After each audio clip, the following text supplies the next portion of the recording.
हाँ, नमस्कार प्यारे विद्यार्थियों। तो आज हम पढ़ रहे हैं शहनाई के नायक नौबत खाने में इबादत, जो पाठ है हमारा यतीन्द्र मिश्र का।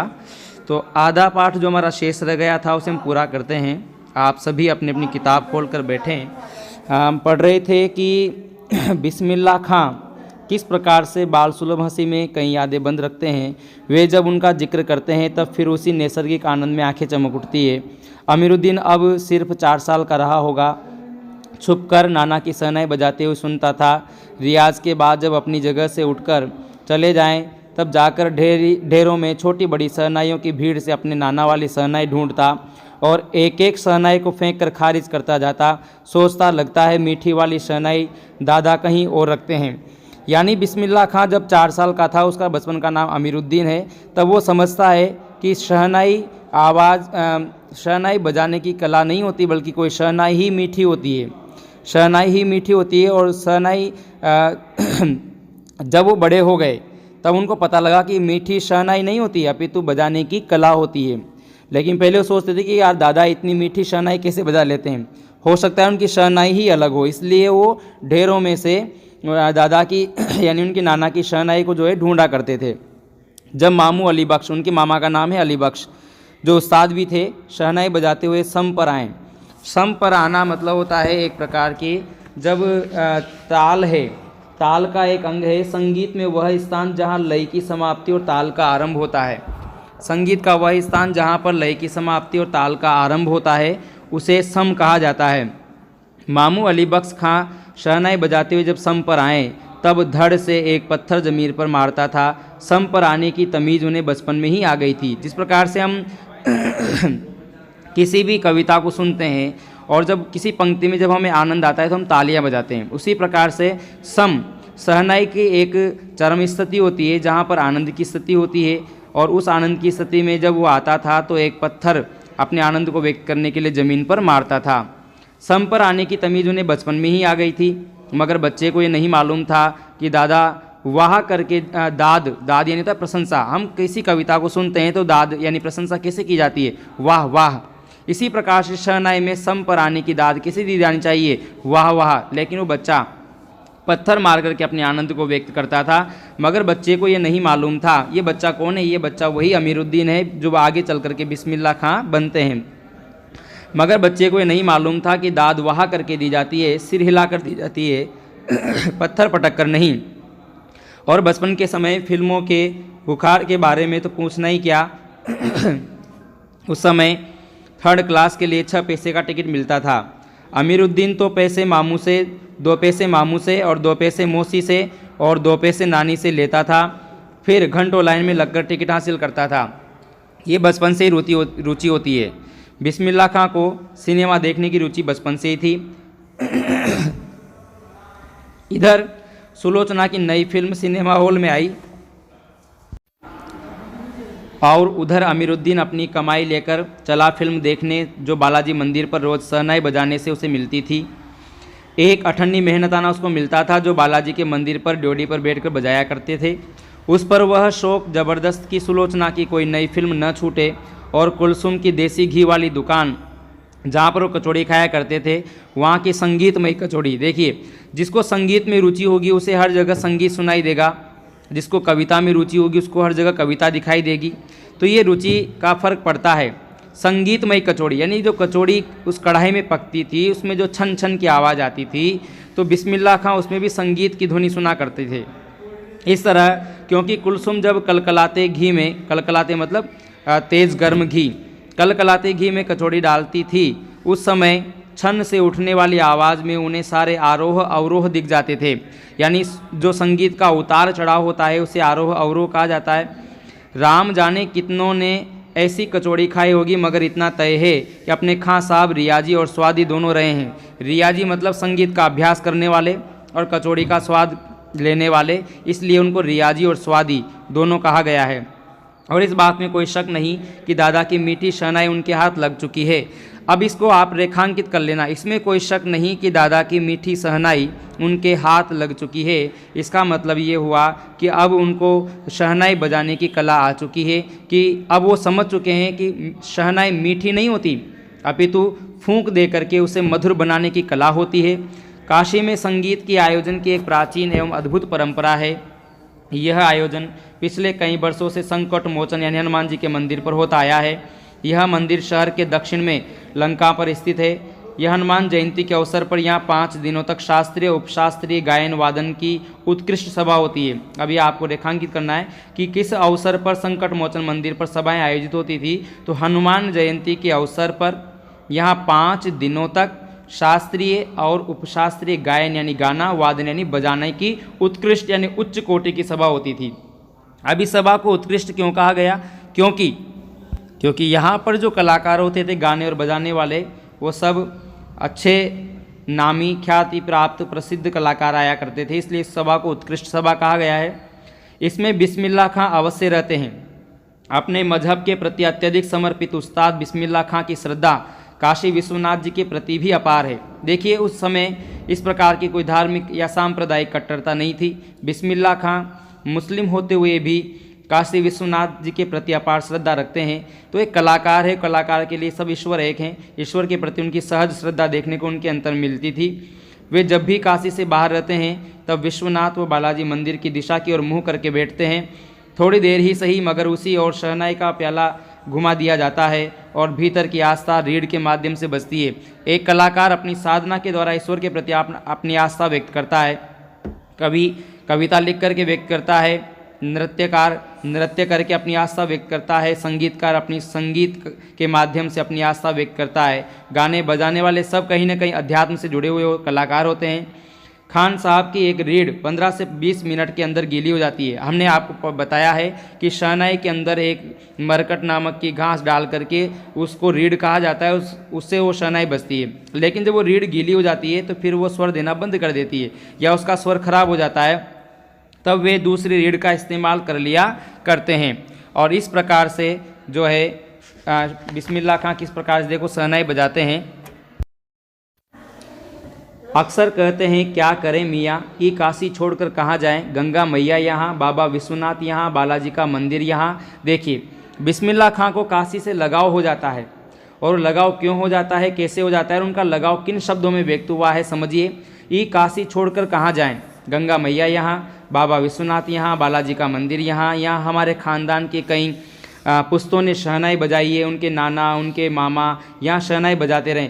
हमारे नाना भी वहीं बालाजी मंदिर में कई प्रतिष्ठित शहनाई बाज रह चुके हैं। अब हम क्या करें, मरते दम तक न यह शहनाई छूटेगी न काशी। इस वाक्य को आप रेखांकित करें, मरते दम तक न तो ये शहनाई छूटेगी और न ये काशी।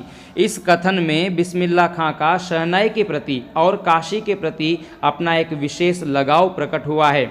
जिस ज़मीन ने हमें तालीम दी, तालीम का अर्थ होता है शिक्षा, जिस ज़मीन ने हमें तालीम दी, बिस्मिल्लाह खां की शिक्षा दीक्षा जो है वो काशी में होती है। इसलिए वो कहते हैं कि जिस ज़मीन ने हमें तालीम दी, जहाँ से हमने अदब पाई है, वो कहाँ और मिलेगी। तो जहाँ से हमने बहुत कुछ सीखा हो उस स्थान के प्रति आस्था होना सहज है।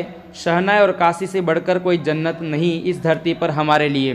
तो ये पूरा जो गद्यांश है वो किस बात को व्यक्त करता है, बिस्मिल्लाह खां का काशी के प्रति अनुराग और लगाव। काशी संस्कृति की पाठशाला है, बहुत शानदार प्रश्न आपका यहाँ से बनेगा। काशी संस्कृति की पाठशाला है क्योंकि यहाँ पर भारतीय संस्कृति झलकती है। यहाँ अध्यात्म और धर्म के दर्शन होते हैं। शास्त्रों में आनंद कानन के नाम से प्रतिष्ठित है। आनंद का वन कहा गया है इसको। काशी से आनंद कानन में रूपक अलंकार है, आनंद रूपी कानन। काशी में कलाधर हनुमान व नृत्य विश्वनाथ हैं। काशी में बिस्मिल्लाह खान हैं। काशी में हजारों सालों का इतिहास है। काशी प्राचीन नगरी है जो हमारे धर्म की नगरी कहलाती है। वहाँ पर देखिए आप कितने तो हजारों तो मंदिर हैं, कितने प्रकार के वहाँ कलाकार हैं। बड़े से बड़े पंडित विद्वान ज्ञान की धरा काशी रही है। कई कवियों ने वहाँ पर जन्म लिया है, शिक्षा पाई है। और आज भी भारत का जो नंबर 1 विश्वविद्यालय है वो काशी विश्वविद्यालय है। तो तमाम जो है पंडित और विद्वान उस विश्वविद्यालय से शिक्षा पाते रहे हैं। यह काशी में हजारों सालों का इतिहास है जिसमें पंडित कंठे महाराज हैं, विद्याधरी हैं, बड़े रामदास जी महाराज हैं, मौजुद्दीन खान हैं। इन रसिकों से, ये सब रसिक हैं, कला के रसिक हैं, कोई गाने वाले हैं, कोई जो है कविता वाले हैं, कोई विद्वान है अपने विषय के, तो रसिकों से उपकृत होने वाला अपार जनसमूह है। यह एक अलग काशी है। अब देखो, इस काशी को एक अलग काशी क्यों कहा? जिसकी अलग तहजीब है, यहाँ की सभ्यता अलग है। तहजीब का अर्थ होता है सभ्यता, जिसकी एक अलग तहजीब है, अपनी बोली और अपने विशिष्ट लोग हैं। काशी में जो है वो भोजपुरी और अवधी भाषा बोली जाती है तो यहाँ की अपनी एक अलग बोली है, यहाँ की अलग संस्कृति है, इसलिए काशी एक अलग शहर हो जाता है। इनके अपने उत्सव हैं, इनके यहाँ के उत्सव भी अलग अलग हैं।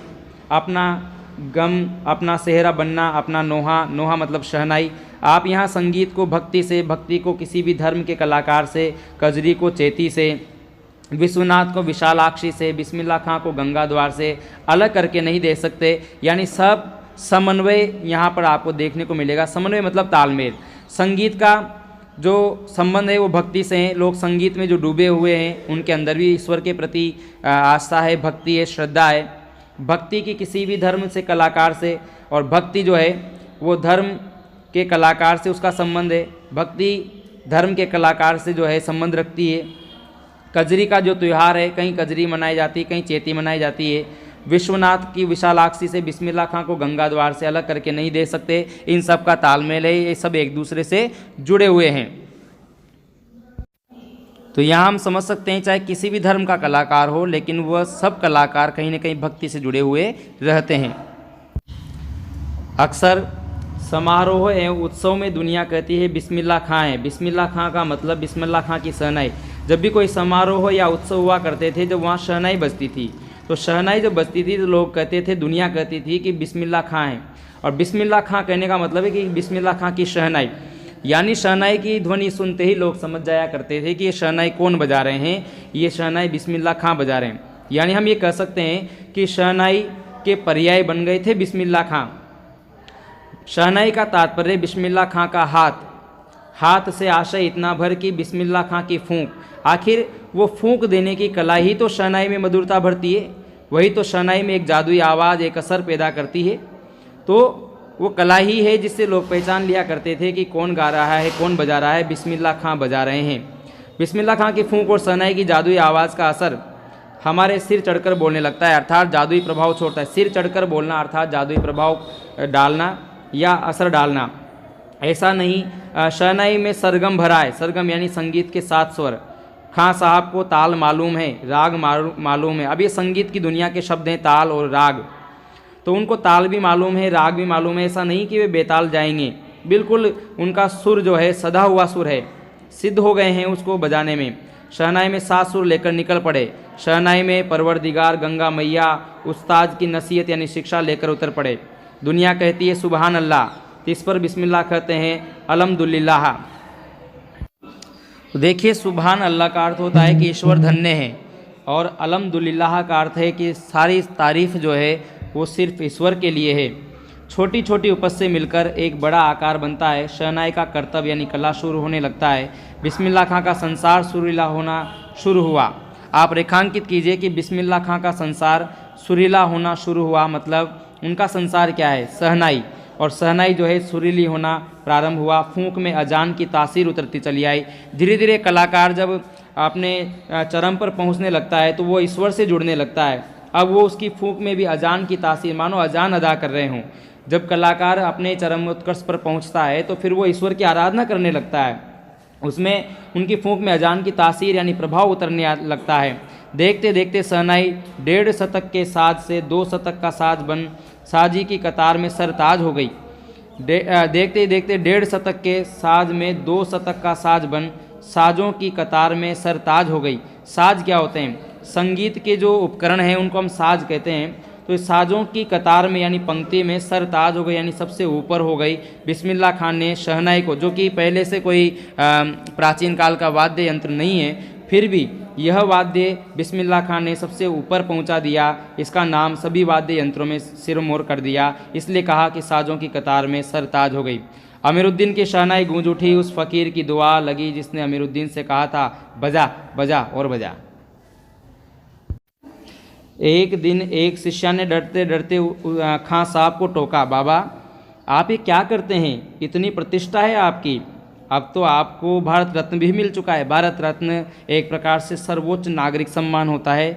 यह अब देखो, उनको शहनाई के क्षेत्र में भारत रत्न मिल चुका है, लेकिन फिर भी एक कलाकार के अंदर एक गर्व नहीं आता है, गुमान नहीं आता। गर्व का भाव जरूर है, लेकिन बिस्मिल्लाह खां के अंदर तो वो भी नहीं है। वही सहज, वही स्वाभाविक रूप में आपको हमेशा मिलेंगे। भारत रत्न जैसे बड़े पुरस्कार से सम्मानित होने के बाद भी उनकी सहजता और उनकी शालीनता देखिए। वो फटी तहमत में बैठे रहते हैं और वो बालिका उनको टोकती है, बाबा ये फटी तहमत न पहना करे, अच्छा नहीं लगता। जब भी कोई आता है आप इसी फटी तहमत में सबसे मिलते हैं। खां साहब मुस्कुराए, लाड़ से भरकर बोले, धत पगली, ये भारत रत्न हमको सहनैया पे मिला है, लुंगिया पे नहीं। देखिए, उनको इस बात का गर्व है कि भाई भारत रत्न मुझे सहनाई पे मिला है, लुंगिया पे नहीं।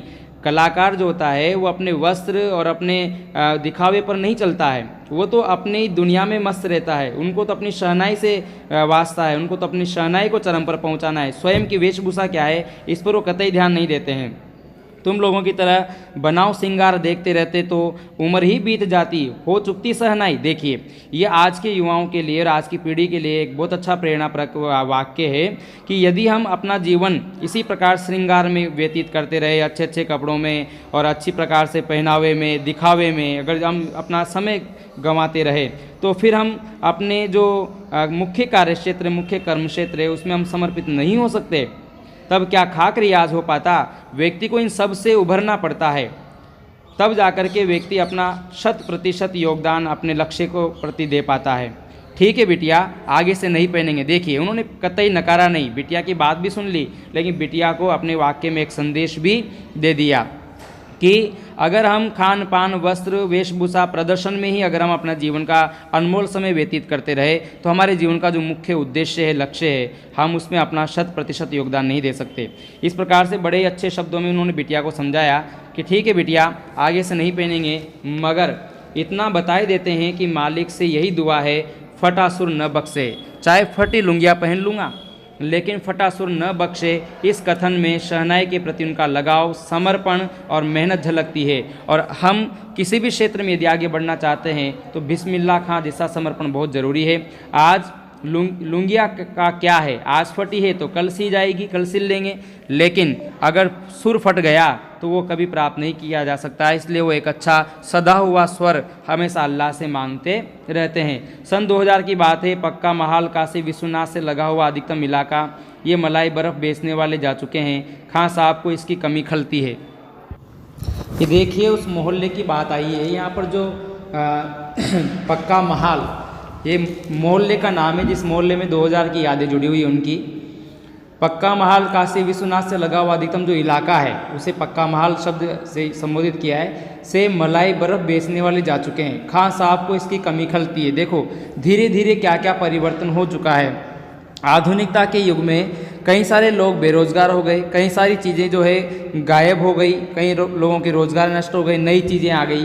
तो पहले के लोगों का खान पान कुछ अलग था, अलग रोज़गार था, आजकल के लोगों का खान पान अलग है, तो अलग रोज़गार हो गए हैं। देखिए, खां साहब को इसकी कमी खलती है। अब देसी घी में ये बात कहाँ और कहाँ वह कचौड़ी जलेबी, खां साहब को बड़ी शिद्दत से कमी खलती है। न तो वैसी कचौड़ी मिलती है, न जलेबी, न वैसे दुकानदार। अब संगतियों के लिए गायकों के मन में कोई आदर नहीं रहा। ये देखिए, इस पाठ में एक पीड़ा का स्वर भी है। और पीड़ा किस बात की है कि आजकल कला की कद्र करने वाले लोग नहीं बचे, यानी कद्रदान नहीं बचे। पहले कलाकार भी हुआ करते थे, उनको प्रोत्साहन भी मिलता था और उनकी कद्र भी की जाती थी। अब संगतियों के लिए गायकों के मन में कोई आदर नहीं रहा। खां साहब अफसोस जताते हैं। अब घंटों रियाज को कौन पूछता है। पहले जो लोग घंटों तक अभ्यास किया करते थे उसका सम्मान भी होता था, अब कौन सम्मान देता है। हैरान है बिस्मिल्लाह खां बदलते परिवेश पर, बदलती लोगों की सोच पर। कहाँ वह कजली, चेती और अदब का ज़माना। कजली गाई जाती थी, चेती गाई जाती थी, ये सब गायन था त्योहारों पर। अदब का ज़माना अब नहीं रहा। सचमुच हैरान करती है काशी, पक्का महाल से जैसे मलाई बर्फ़ गया। संगीत, साहित्य, अदब की बहुत सारी परंपराएं लुप्त हो गई है। ये संगीत की जो परंपराएं थी, साहित्य के सम्मेलन हुआ करते थे, बड़ी बड़ी बहसें, चर्चाएं, गोष्ठियाँ, है ना, कई सारी मलाई बर्फ़ बनाने वाले, कई देसी घी की कचौड़ियाँ बनाने वाले, सब कुछ अब नहीं रहा है। तो ये परंपराएं लुप्त हो गई है, इस पर बिस्मिल्लाह खां साहब हैरान हैं। एक सच्चे सुर साधक और सामाजिक की भांति बिस्मिल्लाह खां साहब को इन सब की कमी खलती है। काशी में जिस तरह बाबा विश्वनाथ और बिस्मिल्लाह खां एक दूसरे के पूरक रहे हैं, ये एक अच्छा प्रश्न है। काशी में बाबा बिस्मिल्लाह खां और बाबा विश्वनाथ एक दूसरे के पूरक हैं। पूरक क्यों कहा है? जो एक दूसरे को पूरा करता है। अगर बिस्मिल्लाह खां शहनाई नहीं बजाए तो मंदिर बाबा विश्वनाथ का मंदिर सुना लगता है, बाबा विश्वनाथ का मंदिर भी हो और उसमें बिस्मिल्लाह खां न रहे तो फिर सुना सुना लगता है। इसलिए दोनों एक दूसरे के पूरक हैं। उसी तरह मुहर्रम, ताजिया, होली, अबीर, गुलाल की गंगा जमुनी संस्कृति भी एक दूसरे के पूरक रहे हैं। तो वहाँ काशी में सब एक दूसरे से घुले मिले हुए हैं, एक दूसरे के प्रति आदर है। सारी संस्कृतियाँ हो अलग अलग होती हुई भी सब एक दूसरे में घुली मिली हुई संस्कृति, जैसे गंगा और यमुना, इस संस्कृति को गंगा जमुनी संस्कृति का पूरक कहा गया है। अभी जल्दी ही बहुत कुछ इतिहास बन चुका है, अभी आगे बहुत कुछ इतिहास बन जाएगा। फिर भी कुछ बचा है जो सिर्फ काशी में है। काशी आज भी संगीत के स्वर पर जगती और उसी के थापों पर सोती है। देखिए, बहुत कुछ परिवर्तन हुआ है लेकिन कुछ अभी बाकी है। आज भी काशी में प्रातःकाल होते ही संगीत शुरू हो जाता है और रात्रि काल के जब तक लोग सोते हैं तब तक संगीत चलता रहता है। तो संगीत के साथ उठना और संगीत के साथ सोना, ये काशी में आज भी है। काशी आज भी संगीत के स्वर पर जगती और उसी की थापों पर सोती है। काशी में मरण भी मंगल माना गया है। कई लोगों की मान्यता है कि काशी में अगर कोई मरता है तो सीधे स्वर्ग पहुंचता है। काशी आनंद कानन है, यहाँ आनंद ही आनंद है। सबसे बड़ी बात यह है कि काशी के पास उस्ताद बिस्मिल्लाह खां जैसा लय सुर की तमीज़ सिखाने वाला नायाब हीरा रहा है, जो हमेशा से दो कौमों को एक होने व आपस में भाईचारे के साथ रहने की प्रेरणा देता रहा। बिस्मिल्लाह खां साहब एक ऐसे व्यक्तित्व हैं जो हिंदू और मुस्लिम एकता के प्रतीक हैं। जहाँ वो मुस्लिम में अपनी शहनाई मुहर्रम में शहनाई बजाते हैं, वो बालाजी के मंदिर पे शहनाई बजाते हैं, बाबा विश्वनाथ के यहाँ शहनाई बजाते हैं और उससे अजान की सुर अदा करते हैं। तो किस प्रकार से सभी धर्मों के प्रति आदर भाव है, तो ये जो है एकता का संदेश बिस्मिल्लाह खां में देते हैं। भारत रत्न से लेकर इस देश के ढेरों विश्वविद्यालयों की मानद उपाधियों से अलंकृत संगीत नाटक अकादमी पुरस्कार, पद्म विभूषण जैसे सम्मानों से नहीं, बल्कि अपनी अजेय संगीत यात्रा के लिए बिस्मिल्लाह खां साहब भविष्य में हमेशा संगीत के नायक बने रहेंगे। ये एक बहुत अच्छा प्रश्न है कि बिस्मिल्लाह खां हमेशा संगीत के नायक क्यों बने रहेंगे और उन्हें संगीत का नायक क्यों कहा गया है। 90 वर्ष भरी पूरी आयु में 21 अगस्त 2006 रेखांकित करना। 21 अगस्त 2006 को संगीत रसिकों की हार्दिक सभा से विदा हुए खां साहब की सबसे बड़ी देन हमें यही है कि पूरे 80 बरस उन्होंने संगीत की संपूर्णता में एकाधिकार से सीखने की जिजीविषा को अपने भीतर जिंदा रखा। और इस प्रकार से आज का पाठ पूरा हुआ। धन्यवाद।